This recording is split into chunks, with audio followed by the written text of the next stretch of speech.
এই স্ক্রিনে যে মারামারিটা দেখতে পাচ্ছেন, এটা তেল বিতরণের সময় পাম্পগুলোর একটা বিশৃঙ্খলার চিত্র মাত্র। সারা বিশ্ব জুড়ে তেল সরবরাহ এবং বিতরণ নিয়ে একটা বিশৃঙ্খল অবস্থা চলছে।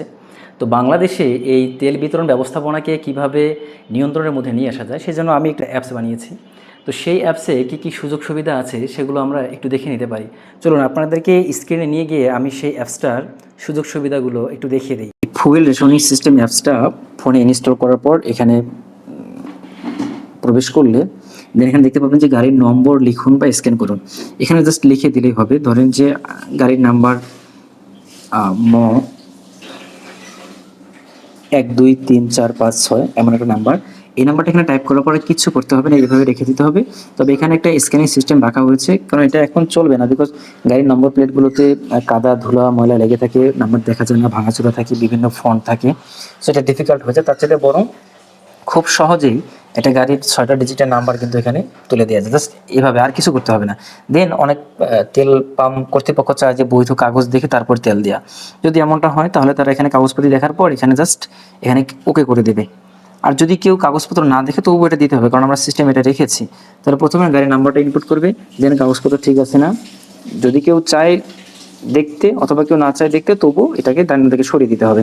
এরপরে আসছিল শর্ত, একজন তেল মালিক কর্তৃপক্ষ কত ঘন্টা পর পর তেল দেবেন। কেউ যদি চায় 12 ঘন্টা পর পর তেল দেবেন, কেউ যদি চায় যে 24 ঘন্টা পর পর, কেউ যদি চায় 72 ঘন্টা পর পর, তারা এখানে জাস্ট এই শর্তটা দেবে। ধরুন যে আমি যে নাম্বারটা দিয়েছি ম 1 2 3 4 5 6, তাকে আমি 12 ঘন্টা পর পর তেল দেবো। তাহলে 12 দেওয়ার পর আমি যদি এখানে তেল পাবে কিনা চেক করি, দেখা যাবে যে অনুমতি আছে, সে তেল পাবে। এই গাড়িটা যদি আবার কিছুক্ষণ পর ঘুরে আসে, এসে লাইনে দাঁড়ায়, আমি আবার যখন এই নাম্বারটা এখানে দেবো, তাহলে চেক করলে দেখাবে যে সময় হয়নি তাকে তেল দেয়া। এরপর যারা গাড়ির কাগজ চেক করে, দেখুন এই নাম্বারটা যদি আমি অন্য একটা নতুন নাম্বার দিতে চাই, যে 6 জায়গায় 7 দিই, তখন গাড়ির নাম্বার কিন্তু আবার চেক অপশনটা ওকে করে দিতে হবে। বাট একবার কোনো গাড়ির নাম্বার চেক হয়ে গেলে দেখেন এটা অটো ফিল আপ হয়ে থাকবে, বারবার আর গাড়ির বৈধ কাগজ দেখতে হবে না। তাহলে এভাবে আমরা প্রত্যেকটা গাড়ির নাম্বারগুলো ইনপুট দেওয়ার পর কাগজপত্র ঠিক আছে কিনা চেক করার পর তাকে শর্ত দিলে তাহলে বারবার আর সে তেল নেওয়ার জন্য আসতে পারবে না, আসলেই ধরা খেয়ে যাবে।